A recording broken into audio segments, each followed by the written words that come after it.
Give me some of that. Everybody go. Out to the sun up. Twisted and burn up. Can't nobody stop us. We gon' deliver us. Out to the sun up. And with that, good morning. This is the second episode of Vagabond Nerds. I'm Jason McLean. And to my left is a big, beautiful hunk of man known as Raymond Perez. Oh, I love you so much for that. Thank you so much. How are you doing, man? I'm doing great. Suffering a little bit from last night's pizza and pasta. But other than that, I think we're good. How you doing? I'm doing good. Ziggy, how are you doing today? All right, let's just... I'm doing pretty good, guys. Doing Excellent. pretty good. It's a wonderful, beautiful day, and I got some sleep, so... All right. Yeah. Look at that. It is a beautiful day to be in our neighborhood, I think. In our neighborhood? My neighborhood, your neighborhood, not so much. All right, that's fine. So again, Jason, Ray, and off camera is Ziggy, our engineer extraordinaire, wielder of the Power Podcast. And anything interesting happened this week?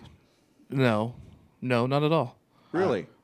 I think something interesting happened. What? I've noticed that you have a flailing appendage. Is that a... You are braced up, sir? Does this thing go underneath the table? Did I've got a flail? Okay, I'm sorry.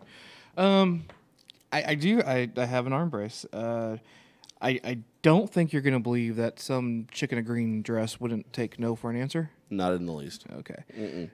Do we want to talk about it? Whether or not you want to talk about it is irrelevant. We're going to talk about it because Ziggy, the guy who's keeping us online, asked about it, so you're going to tell him. All right, we can talk about it. So last Saturday, right?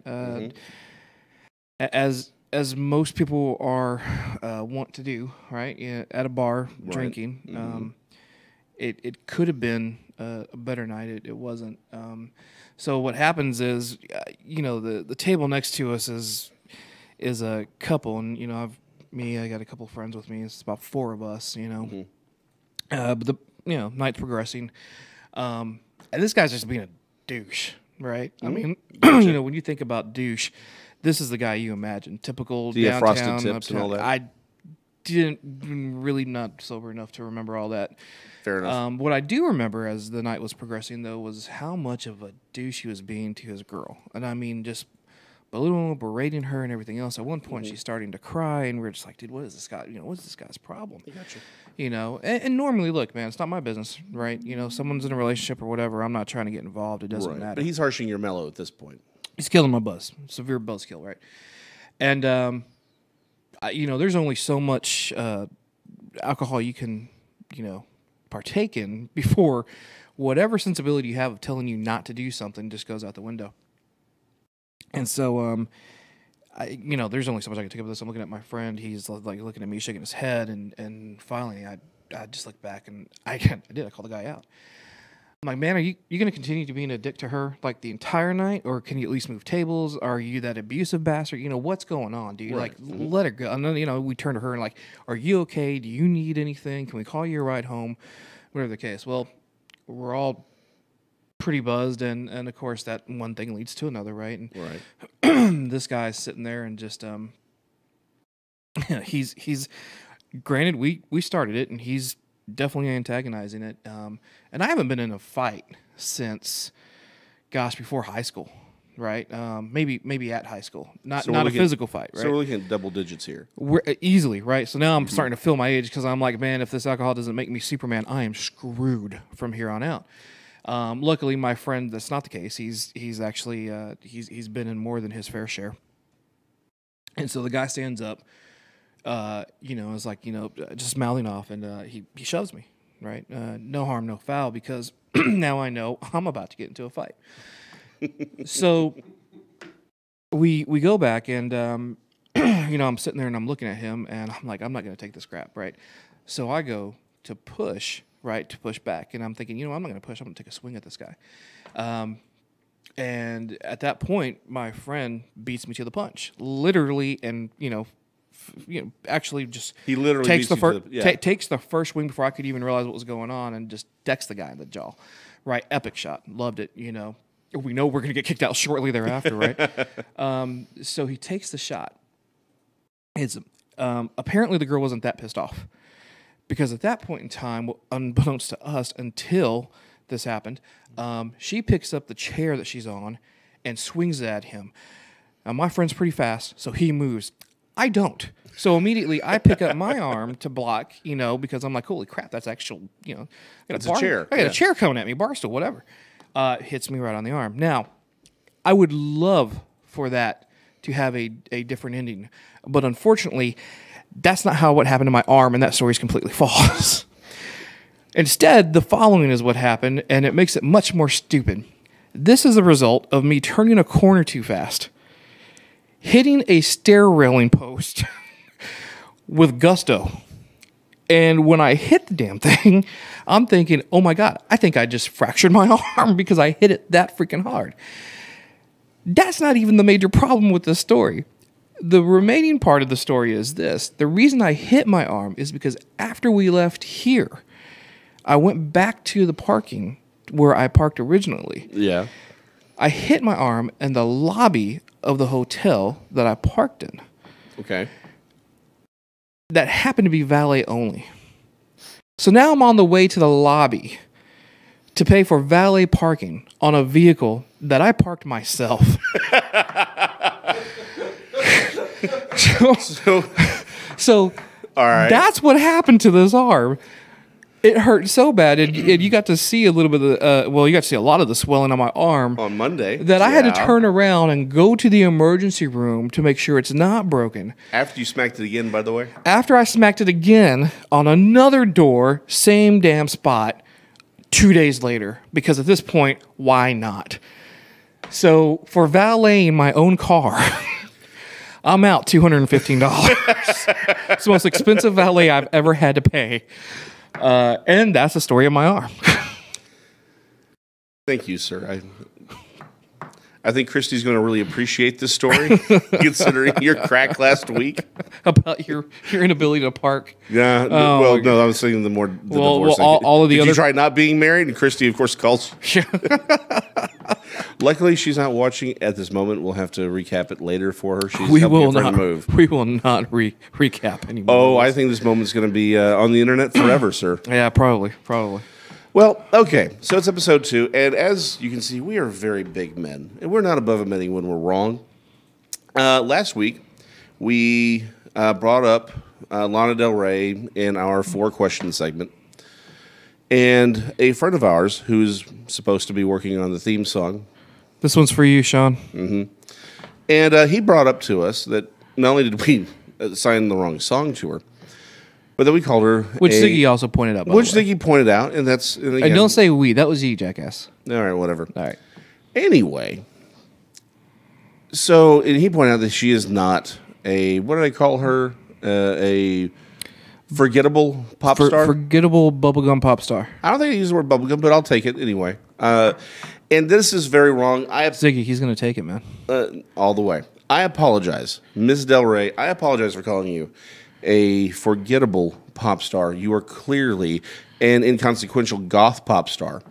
And I apologize for the to her credit, confusion. Though. No, wait. To her credit, though, I did go back and listen to some of her music. She actually has got some definitive songwriting capabilities. So does Britney Spears. No, she doesn't. I don't think Britney Spears ever wrote her own songs. She actually did write several of them. On the first album, she did. Mm-hmm. Second album, I think, is when she started into the cocaine. Fan? You're a fan? First 2 albums, yeah. You were a fan of Britney Spears? Yeah, first 2 albums, absolutely. And you still got married? Yeah. Okay. Yeah, even Ziggy's giving you a look right now like, what is wrong with you? No, I'm like... How is that a disqualifier for marriage? I don't understand. I've met plenty of women who are also very big fans of Britney Spears. So my wife, not so much. So wait, are you saying Jason's a woman? No, potential partners. There we go. Mm-hmm. You're the power bottom. Go ahead. Anyway, no, seriously, I think the beat goes on. Actually, I think she did one of the best covers of that. Oh, we're still talking about this. Yeah, we still are. Anyway. So, Ms. Del Rey, I apologize. Move on to the next one, man. That was horrible. Good Lord. Okay, we've already done you and her. Oh, So, I'm completely out of order. You're Deadpool. Deadpool Part 2. We have Domino. We did. We got the first image release for the character of Domino. Pop her. Nice. Love it. Love it. You should be viewing this on screen if you are watching this. If not, catch up later by taking a look at it. But I love it. Everything playing homage back to the Burt Reynolds bearskin rug pose, which the first image of Deadpool when it came out was him, and instead with Domino now, we have her laying on a Deadpool skin rug. Yeah. So hey, apparently though the look's causing a little bit of controversy. You know what? Okay, the first version I saw wasn't even that poster; it was a close up, right? Right. So you could see the mark around her eye. And my first initial gut reaction was, why change the character that much considering how close you got with Deadpool, right? I mean, Deadpool's costume, you got the whole, no iris eyeball thing going. Why change an iconic character? But that was my first initial nerd reaction. I thought about it. I'm like, you know what? This makes the most sense, right? I mean, in the comics, she's this white, just pure white with this black. She would stand out. And I think kind of what they're going for is a real world take on her, and I think that is it's a very valid interpretation of this character. And I think that what's going on is people are just doing their typical nerd thing. Like when Spider-Man had the... Time out. Are you saying that us as nerds are overreacting to something on the internet? I may be intonating that very concept. However, I don't... How dare you, sir? We don't overact to anything. Anyway. Sort of like would be, this is the typical crap you get on the internet because people have nothing better to do with their lives. Look, until we see it, if it's bad, it's bad. But Thanks for alienating our 4 fans. Appreciate it. I apologize for alienating our 4 fans. Are you going to apologize this entire episode? Apparently I am. One big bag of sorry, man. Point is that I actually like the look. I think it's good. It makes sense. Yeah, it does. I don't think we need another. In her case, it would be a complete. In the comic books, it was kind of a different thing. Some would show her as a character in white. Some would show it almost as a blue tint to her, depending on who was coloring. Right. She was always. I think she was always seen as white. And you know what? Here's the thing: if you really are just desperate for a comic, consistent visual demonstration of Domino, go look up Superhero Beatdown. They have a Deadpool and Domino versus Joker and Harley Quinn. It's perfect. It is a accurate reconstruction from the comics. You'll love it. But this is a different thing, right? They're trying to make it work in the real world, and it has to work with a broader audience. I think this works. I don't see the controversy. Okay, good stuff, man. Like I said, I like it. I think the Deadpool skin rug makes me laugh. Right? Yes, as it should. We all got to see the first teaser trailer for Deadpool 2 with Logan when it came out. So I'm hoping for good stuff, man. I was pleasantly surprised and weirded out by the first movie. But I can't wait to see what they do with the second one. Yeah, no, I'm excited for it. Okay, just off to the side. You heard the theory that the old guy that gets killed is actually Uncle Ben, right? Move on. All right. I'm not going to dissect a trailer. Really? Okay, I'm not going to dissect that trailer. Fair enough. All right. Okay. I don't think we have an image for this, but Dark Tower. Does it blow or does it suck? Man, it is taking a beating from the critics. And here's the thing. I think the overall Rotten Tomato score is probably somewhere around 50-50, right? Yeah. The problem that I have with this movie is all the geek sites, right? All of our nerd, sites that we love to go to, and we can actually, for more or less, we're going to trust, right? Because we've all been kind of tailored for that. But it's a little bit frustrating because, one, I know I wanted to see it. I really, and I still do, and I will. But certainly for me, I think this went from a hey, I'm going to see this in the next couple of weeks at the theater to just Netflix or well, maybe not Redbox. even Netflix, but definitely a DVD Blu-ray type thing. Some of the stuff that we're hearing is that it just, I mean, they've been using some foul language. And I don't mean that they're swearing or anything, but I mean it's just. I think I was reading a couple of ones where they're like, it's horrible. This is, the worst adaptation of Stephen King's work. And the problem is, and I know Ziggy's thinking the same thing, but the problem is that is such a dense material Right. that anybody coming out the gate who didn't already secure a 3-picture deal for this thing or a multi-layered chapter, which they had talked about. I mean, I remember in the beginning it was like, well, it's going to take place over 3 movies, but there will be a TV series running, concurrently with it as well to get in all the little gaps to make sure the story's told. I will say I think it was a wise decision by them to make this more of a sequel follow-up, because I don't know how you do that much history from the books and expect to tell a complete version of the story that Stephen King wrote. Because that's exactly what I was hearing. This is almost a wrap up. It's like instead of following the books, and sort of just retelling stuff that everyone already has already read. This was something new. It was supposed to be. But I think that's the problem, though, right? Is that everyone think Lord of the Rings, right? No one really knew they wanted Lord of the Rings, I think, until they saw that first one. And then it was like, oh my God, you guys are, holy crap, we'll take a second one, right?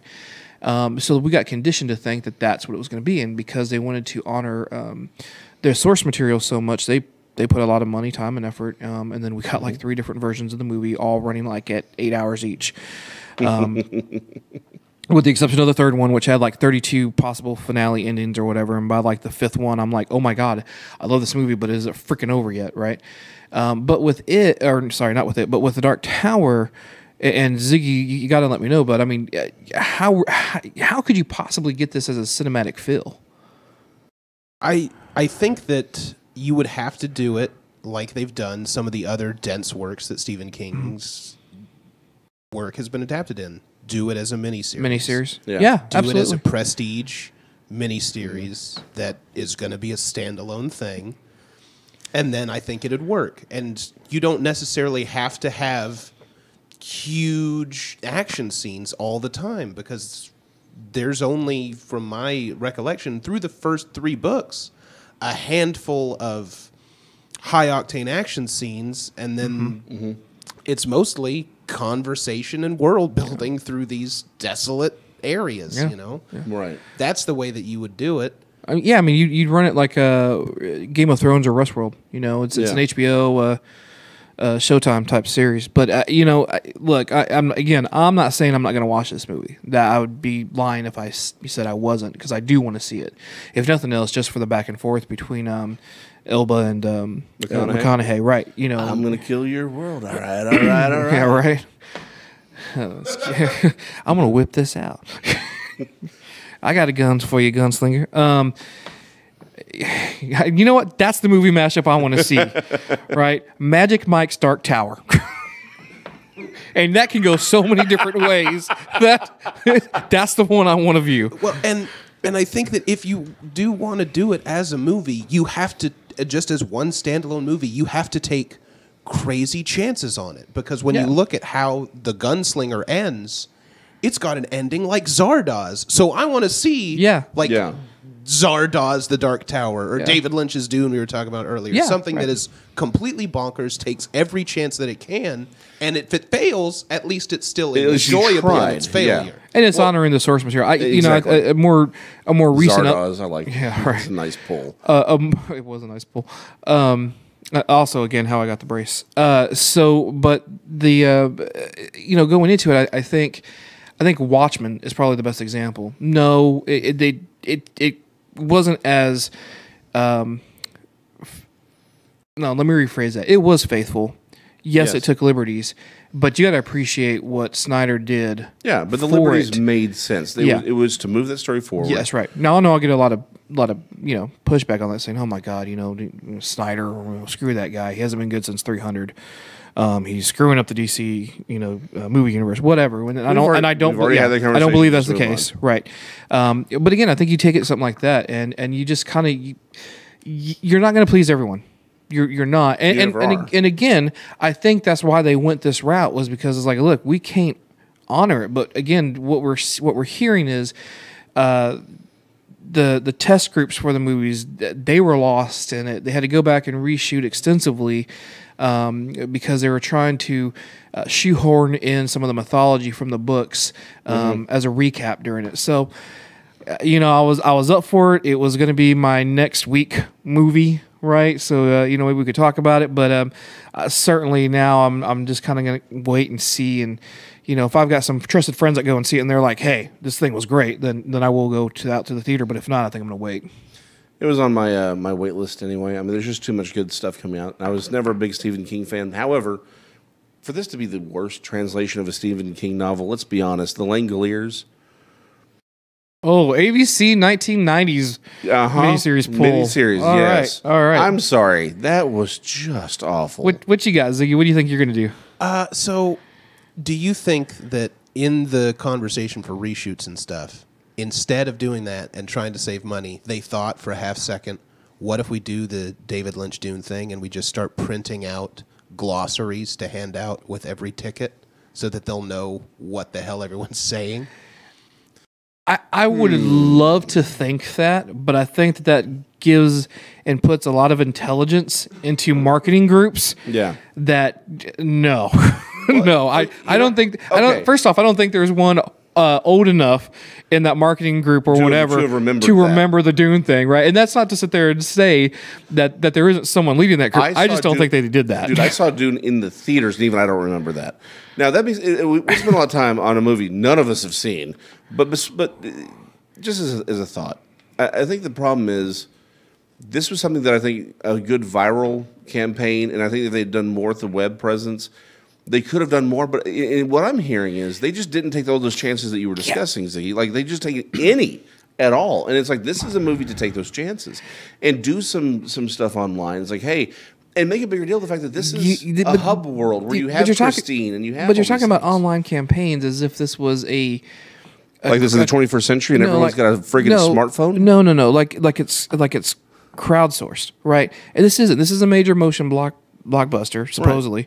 Right. That's run by conglomerates, man. You were never going to get that grassroots campaign that you're talking about.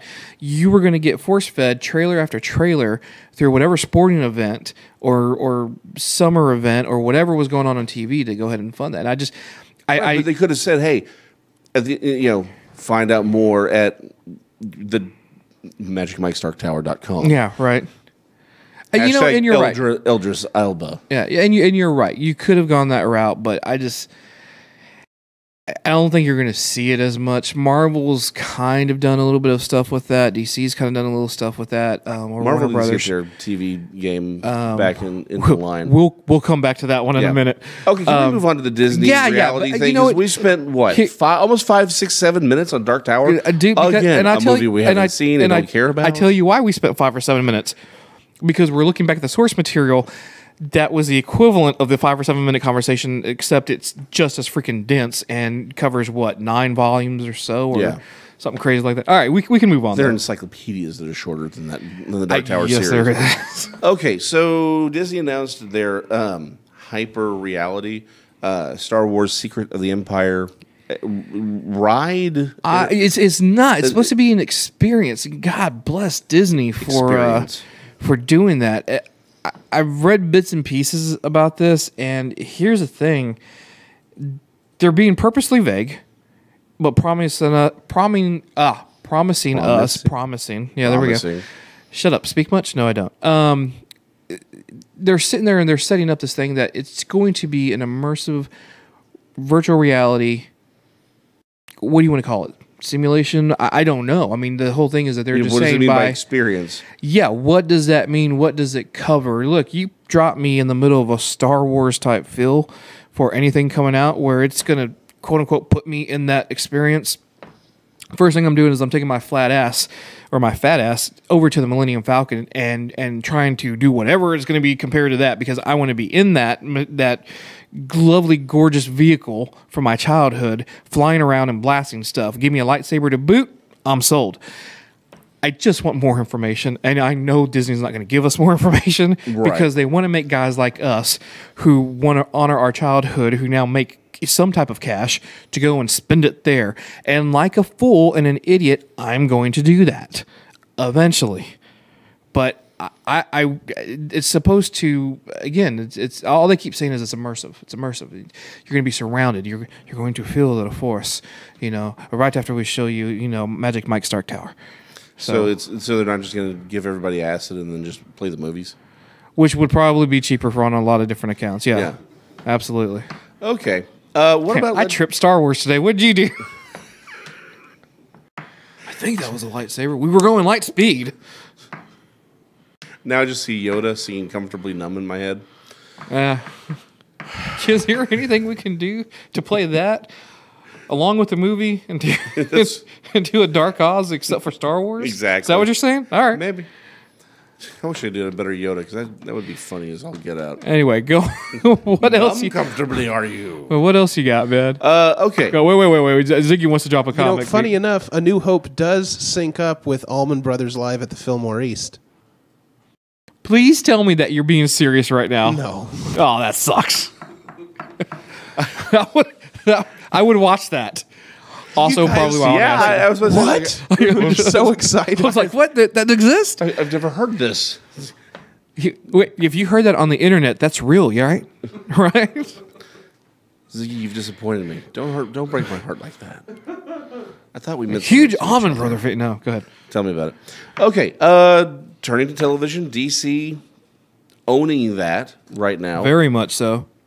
Legends of Tomorrow. They say they want to have a little bit of an occult feel. They want to bring back Damien Dark and what's his face? Spoilers for anyone who's not caught up to date. As Jason just goes right through that. I don't know. I mean, not in the age of Netflix, man. You gotta admit there are people that wait until I'm caught up on. I'm glad you are. Not everyone is. Okay. I will say this. Damien Dark died 2 seasons ago.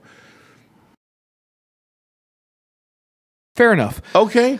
So yeah. So they're talking about doing some stuff on season 3 with a major tilt toward the occult, according to the producers. So that's gonna be interesting to see. So they're still going through and fixing the time. What is it? Aberrations is what they're calling them. Right. Well, at the end of season 2. Hold on. Spoilers for anyone who's going on. It's going to be about 2 minutes of spoilers. Go ahead. All right. They land in Los Angeles 2017, and it's covered in dinosaurs. Yeah. Well, and Big Ben's over there. And Big Ben's over there. Right. So I mean, clearly they got stuff to fix, they jacked something up. Which is why it threw me for a loop that we were going to be looking at an occult type feel as opposed to more fixing. But hey, man, I'm all for it. The big news there is that the producers are fighting to get Matt Ryan back. That's his name. For Constantine. Yeah, which would be great. It's a great. So last time we saw him was an Arrow. Yeah. Right. Which was a brilliant performance. I mean, I that season for me sucked, but I love that episode. Yeah, because it was one of those things where I was like, yeah, that's pretty interesting, and bringing that out and introducing into it. Now, granted, the whole season was based around magic itself, but it's just seeing his interaction with Stephen Amell's Green Arrow was genius. So, yes. I if they can pull that off, I would like to see those episodes coming up too. I think between Legends and Flash right now, they're killing it. Arrow had a rebound season for season 5, which at the beginning of that show we were told may or may not be the last of that season. Obviously, going into Arrow now, not only do we get season 6, and the flashbacks for the most part are going to stop, except with other characters now instead of Oliver. They're talking also about flash forwards. But surprisingly enough, the biggest thing to come out this last week about Arrow was not only are we getting ready to start and go through season 6, but 2 other comments that were made by the producer was, one, they've actually already started the pre-planning for season 7, yeah. which is, great, but I guess we've got a lot of stuff to look forward to. And, they're saying season 6, we're going back to that first season feel where it's more grounded in reality. We're street level type villains, and then they started to do that with season 5. Yeah. But I would absolutely love to see that happen. And certainly if they got plans already for season 7, I can't wait. The other thing that they mentioned is they also know how they would like to end it.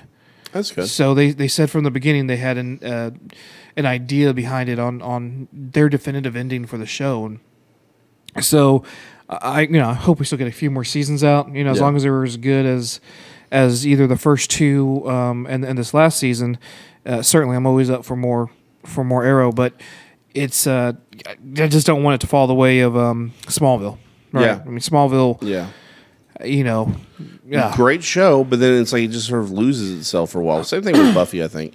But here's the thing: do you think we'll get more Ragman? Because that was the I'd like to see that character. I would like to see that character come back. Certainly, he's and if not Narrow, maybe again Legends of Tomorrow. He'd fit perfectly, really. Yeah, or even with Flash. Character. Yeah, let's talk about Flash real quick. One of the things that they're doing that they've casted for is Elongated Man. Okay, can I just be honest here? I've always loved Elongated Man.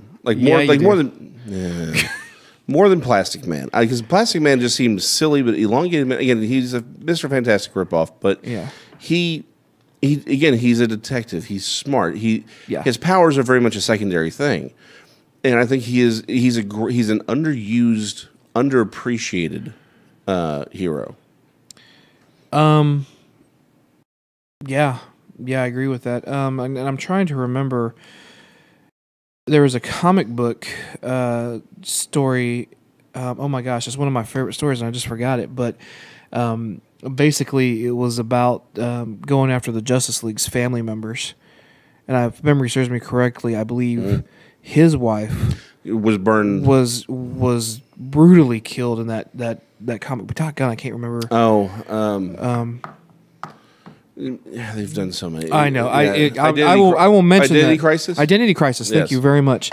That one, which was just tragic. It was tragic. It was really tragic. Good read if you guys ever want to pick that up. I recommend that for sure. But what else do we have, man? Well, actually, it's the 30-minute mark. I think we should. 30-minute mark. I think we need to discuss the three shows that are the three comic book characters, D-level characters that should either have their own movie or maybe get the Netflix treatment. Characters that people maybe have not heard of and should be properly explored. I will let you go off first, since you said you're just going to shut the whole thing down. Okay. We already have those shows coming out. If we're making a show about Squirrel Girl, we've already got that going out. Secondly, Inhumans. I have a hard time buying into any of the trailers I'm seeing. Again, I will do some diligence and I will wait for this to come out. I will take a look at it, but everyone is saying this thing sucks. They're saying this is the first failed Marvel product. One of the comments I heard, which really pissed me off, was this is the worst thing since Iron Fist. I'm like, get off of freaking Iron Fist, man! I love that show. Iron Fist was great. But this, they're saying, is just tragic. So you know what? I think they're bringing this in below Dark Towers. How bad this thing is. Wow. So you've already given D-level characters, man. I mean, look, the problem is you start doing this with D-level characters, D-list characters, C-list characters, whatever. And this is when you start to flood the market. This is when you start to make people hate. And you've already got that crowd out there. It's like, oh my God, another superhero this, another superhero that. Think about this, right? You have almost one station dedicated solely to DC. You have Netflix being run by Marvel with their shows on there right now. You're going to get some people that are tired of seeing this crap. You start bringing in D and C-list characters and giving them a show. I don't care how fantastic it sounds. Powerless, anyone? Would that last 2-3 episodes? Yeah, but Powerless is overhyped. But that's the problem, though, man. Not everything's going to work on TV. Not everything's going to work as a movie. And you start getting stuff flooded that just... No. I mean, I don't want to see D-list characters and everything else like that because it's going to suck. I would like to point out that you have completely ignored the point of this whole segment. No, I haven't. Yes, you have. No, I haven't. You wanted to know which characters I like. I don't want to see any characters. Slapstick. Okay, maybe. I would like to see like a Who Framed Roger Rabbit style slapstick movie. I think that would be amazing. Okay, when Avengers Initiative after the Civil War happened, because Slapstick was on there. because they took that opportunity to sort of revamp a bunch of those characters. There was a story with him that was disturbing. Now give us a little background on Slapstick. Okay, literally, he's one of those 90 characters that was created and it was a complete throwaway. He was actually a member of the New Warriors at one point. That's right. But to sum him up, I forget his exact origin, but essentially he's a cartoon character. Right. He He is a Looney Tunes style cartoon character in the Marvel universe, and so his existence is very much along those lines. And so it is a very bizarre character in a lot of ways. But up until that issue, I don't think they'd ever done anything overly. They never pushed him, right? Like Madcap. Another character from the 80s who basically just couldn't feel pain, but he also couldn't die. No matter what you did to him, you couldn't kill this character. And so he made his own television show out of running around, like throwing himself into threshers. So it's like they never did anything that disturbing with Slapstick. He was always just this weird character that was created and sort of forgotten about. But they showed another side to him that made a lot of sense. It was very organic. And to contrast how brutal he was in this fight with his very cartoony visage was disturbing. And so, yeah, I think he could be a great character. Now would you... Ziggy did it. You couldn't do the work. Shut up. Now, would you do this in this fashion, though, with Slapstick? Would you do that animated? Because that doesn't... It almost... Would you want to put it in an animated feel? No, I would want to do it. Just like Who Framed Roger Rabbit? Yes, where you All are right. you are animating characters around real world actors, All right. and I would love him to just in like one throwaway scene interact with some of the bigger. Like I would love to see Robert Downey Jr. have to interact with Slapstick. Okay, let's You look know at it what? this way. Ziggy won this. Yeah. I stand corrected. I now want to see this. Told you. All right. Okay, But that's it, though. here's the- Screw the other ones. Okay, maybe these D-list characters don't have to have their own shows, but maybe we can work them into like the way they worked Punisher into Daredevil. These are characters that could be brought out and done something with. Okay, that I agree with. Now, but who I do think deserves a movie though more than anyone, Power Pack, not the new ones, but the ones from The ones from the late 80s, late 80s, Yeah. early 90s, Yep. where you had. Not John Paul Leon, but you had Rick Leonardi doing the artwork for those first couple runs. That was a great story. For those of you who don't know, because they are D-list characters, Power Pack was a family. Their last name was Power, but they were given powers by, they called him Uncle.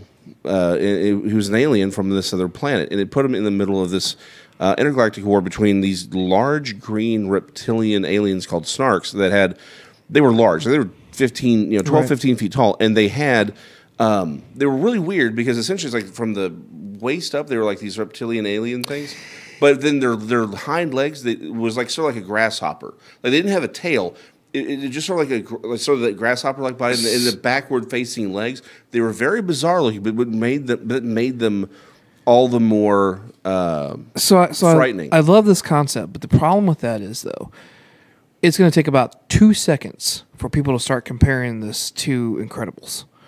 And that's going to be the bar that one type sets. The thing is, the Power Pack was the kids. The parents weren't in on it. It's irrelevant, though. Because Fantastic Four can be you can equate the Incredibles with any of the stories. Yeah, but the Incredibles is the only one that was good. Power Pack could be great. Why Are wouldn't you Power Pack talking? be Are you great? talking TV series? Are you talking movie? I think they could be a movie. You got any other characters? Yeah. Like in the Power Pack movie, or just No, just in general. Actually, I would also like to see, and this could be maybe a show. They tried this in the late '90s with one of those Fox television movie things, but I think this was a better chance. Generation X, focusing on Chamber, Skin, and Jubilee. Now you can still have again, even if you try to work it into the current Fox X-Men universe. You couldn't do White Queen or Banshee, but you could have those three be the main ones, and they could travel. And why not? Why couldn't you do that? They've jacked with their own. I'm just saying that. Now we want to worry about continuity? Yeah. Okay. Ziggy, what you got, man? I don't know if he's D-list anymore, but can we get an HBO Prophet series? Oh my gosh, probably you're talking from The new, Brandon Graham's Prophet. Yeah. You know what? That'd be See, and that was the problem is when you ask this question, I'm thinking Marvel and DC. I'm not even thinking, Image, Dark Horse, or anything else like that. So that being the case, I would love to see Manowar. Yeah, Exo Manowar. Yeah. Or you know who would be even better than Exo Manowar? But that vein is Hardware. Yeah, Hardware would be good. From Milestone. Okay, and we're going to touch Milestone probably in a couple months when we had another friend on. But I just want to say the Milestone books were my favorite. I love Static. That's where John Paul Leon got his start. The original Static run was absolutely brilliant. We got Black Lightning coming out on CW here within, I think, the beginning of 2017, and I'm looking forward to that. But why, God, has no one touched Static via movie, TV series, or anything else? Yes, and that's the problem. I don't consider him a C or D list character. Now, granted, he certainly fits that mode, but Static stories, you have a whole new range of possibilities with doing a Static type series. But you know what? I think you're right. I think I want to hold on to that because certainly we've got a friend coming up who can, wax philosophical a little bit better than us. I think about that. Yeah. So, but yeah, I mean, again, I think that would be great. Now, I'm gonna end this with one that's gonna take you out of left field. Okay. El Gato Negro. No. Really. Well, two things. One, they're trying to do recently, I think they're trying to do like a web series or something with it. The problem I have with this, and there's no offense to the creator. Richard Dominguez. Richard Dominguez. We've actually met him a couple of times. Great guy, nice guy.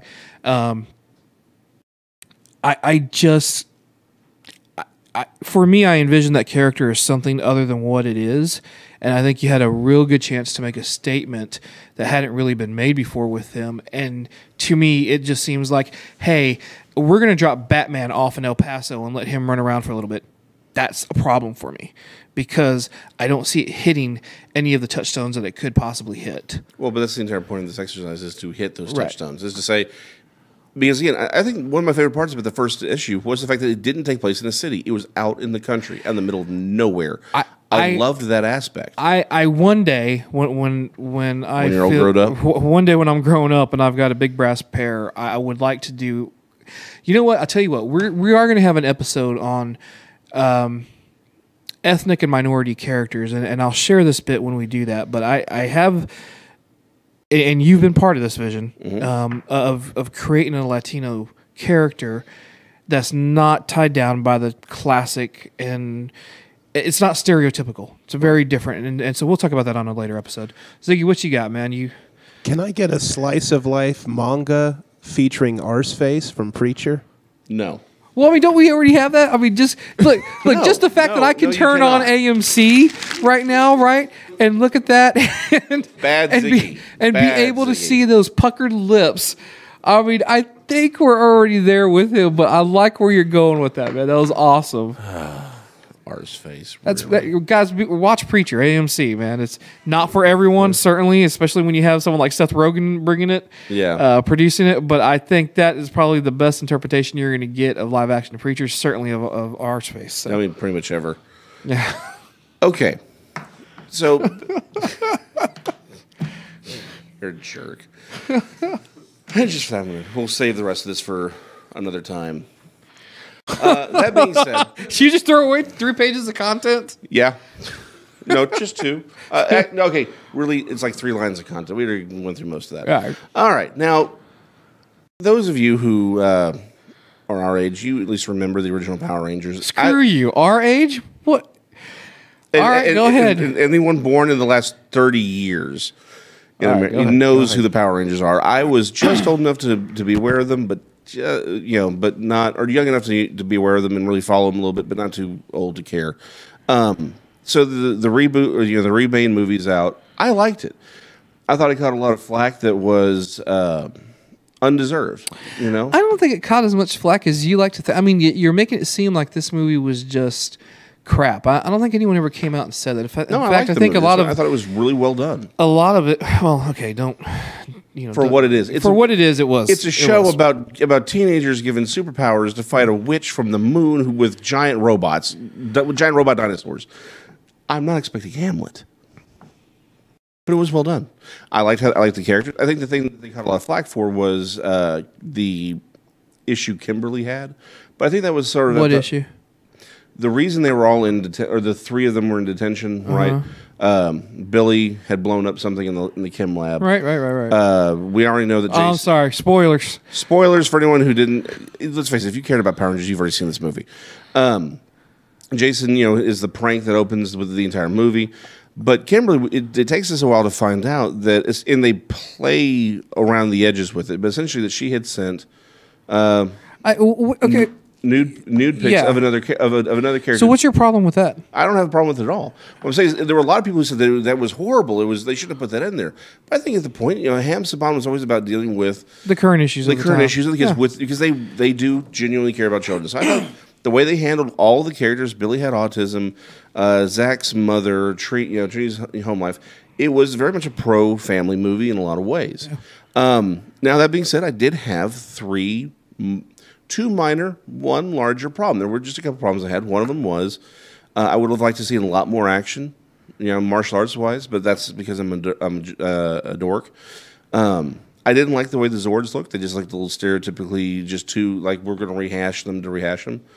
Well, the problem is everyone's already done Zords. It's just that we call them different movies. We call them Transformers, Pacific Rim. Which I'm not knocking Pacific Rim by any stretch of the imagination. Oh, I will. It's just what you're going to have to do something different. So that's what they did. Yeah, no, and I get that. I think they could have done them a little bit differently and maintained some of the old aesthetic that I liked. But the third one, and Ziggy, go ahead and get that queued up, is they didn't really use the theme song. Ziggy, is he about to make us listen to crap? Hold on. Is that what's going on? You know what? Don't prejudge, mister. I'm going to completely ignore the second. I just know your musical taste. Bite me. Anyway. It started with Britney Spears. I'm worried about what Ziggy's going to play now. Just give it a second. So here's the deal, right? You have what is by far the most metal theme song in any children's Saturday morning cartoon ever done. Really? Mm-hmm. Okay. I'll right now, Batman Beyond. Okay, but that doesn't really count. That's Batman Beyond. Dude, you cannot sit there and say, well, Batman this is the most metal theme song in any children's programming. No, Batman Beyond. Batman Beyond came on after Power Rangers. Power Rangers, if anything... Power Rangers is still on today. Yeah, I know. So you can't use that argument. Which means it was better than Batman Beyond. No, it wasn't. Anyway, my point is... you've lost all credibility with me, man. By me. My point is, they had this great theme song. They could have been very easily covered and could have been It wasn't played. a great theme song when it came out. Now, I will say that when it was used in the movie, the first time I saw it and I heard it, I was like, you guys just took me out of this movie. But then I thought, you know what? This is just a little homage. They're showing a little bit of respect to the original source material. I was like, you know what? I'll accept it. But they could have done. I'm just saying they could have done a little bit better. And it's like I was expecting. It's like, hey, you had this great heavy metal theme song. Let's play. All right, I can't hear him defend guys this on the anymore. internet can do a better job. Go ahead and play Drop this. it for us, please. Drop the needle.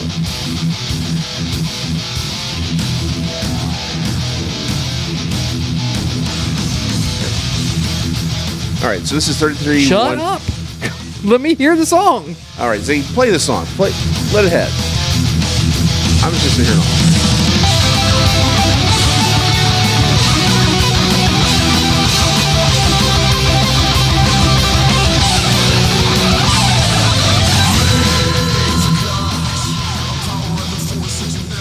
See? I'm just saying they could have done that. See? And that's a natural thing. That is, by the way, 33-1 E-Rock with Jonathan Young and Anthony Vincent, if you want to find it on YouTube for the whole thing. I will admit, once they get to the Go-Go Power Rangers part, it's just, after that point, it's just the guitar after that. Okay. But again, they could have done that. That's all I'm saying. I love your justifications for that crap. All right. This song is great for like the first 2 minutes. 2 minutes, and then the remaining 3 minutes just suck. So yeah, it just saying it gets repetitive. But what you're trying to say is, why didn't they update? If they updated everything else, why leave that one? Maybe we see it in the sequel. I don't know. I'm just saying they could have done a little bit more with it. I was expecting more. I was a little disappointed. That's my biggest problem with the movie. But if you got kids, it's worth seeing. It's fun. It is. Enjoy It yourself. is. Like I said, don't expect Hamlet. It's just good fun. It's a popcorn movie. Popcorn movie. They're going to be investigating something, and they're going to end up into a bar, and the band at the bar is going to be playing it in the background, and that is how they're going to introduce it. Or Yeah. they're going to do it Spider-Man 2 way with some old lady playing a ukulele with it. That's how I envision Power Rangers. Next movie. That was Spider-Man 1, by the way. Or Spider-Man 1, whatever. No, it was Spider-Man 2. Spider-Man 1 was the guy in the subway.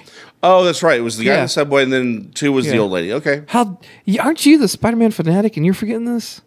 It all kind of blends after a Oh, while. my gosh, It was dude. a long night at Sam's, dude. Dude. By the way, Sam's in Cedar Hill, we love you. But Oh my gosh, dude. we were there a little late last night. And We're paying for it. working on this craptacular experience of a show right now. Obviously, you can tell we don't do a lot of show prep work. So I did a lot of prep. Thank you very much. I scoured the internet for that song. that's right. All images, music, and everything is brought to you by everyone else. we're rehashing it. As far as rehashes go, something I think we enjoyed last week was our 4 questions within 2 minutes. We are 4 going to take. questions in 2 minutes. That's right. Yes. Except you're on the end of this. I'm in the hot seat now. A little change because I guess it was just too difficult for him. We're not going to limit it to 2 minutes to 2-word answers, but just we only have 2 minutes, so I got to keep them short. So I, sir, am ready. Ziggy, prepare the clock. Hold on. Let's Yes, let's wait for Ray. I'm Ray pulling will- up the notes. When Ray says go. When Ray says go, make it happen, sir. All right, ready? All right, we're going to go. Jerry Jones being inducted into the Hall of Fame. Thoughts? Hall of Fame of what? Football. Really? No, okay. Honestly, yes, I buy that. He is as much as I'm supposed to be a Dallasite. I'm supposed to hate him. The man has brought us a great team. He's done a lot of work. He is a force of nature and celebrity unto himself. And you're complaining that I went too long on my answers last time? No, it's just we had a 2-word answer limit, and you were like, All right. Favorite storyline of this week. Facebook had you shut down a couple of its internal AI programs because they realized that they were communicating by a language that they developed for themselves. So very Terminator-ish. Well, okay. Here's the thing. I love that. It's actually very similar to what happened with Google last year. That's right. Because they had a program they were trying to work for translation, and it developed its own God, language. you're killing me, man. We've got 55 seconds left. I think the story's overblown. Continue. There we go. Sad but true. Baltimore. The citizens of Baltimore have asked this weekend particularly that they have a nobody kill anybody weekend in hopes of a homicide-free weekend. Well, I hope it actually works out for him. Okay. Conor McGregor and Mayweather fight coming up on August 26th. Go. Again, overhyped. Can't use the same answer twice. You got 19 seconds. I would like to watch it, and I would like to watch people beat themselves senseless. I love mixed martial arts. I don't think it's going to be as great of a fight as people think it's going to be. Okay, you've lost, and I'll tell you why. Because this is a boxing match. And that's why you're not allowed to talk sports, and that's time. Hold on. I said I love mixed martial arts. It doesn't mean I know it's boxing. I'm saying I love mixed martial arts. I just don't think the fight's going to be that good. Why? Because it's boxing, and boxing is boring as hell. No, boxing's fixed. There's a difference. That too.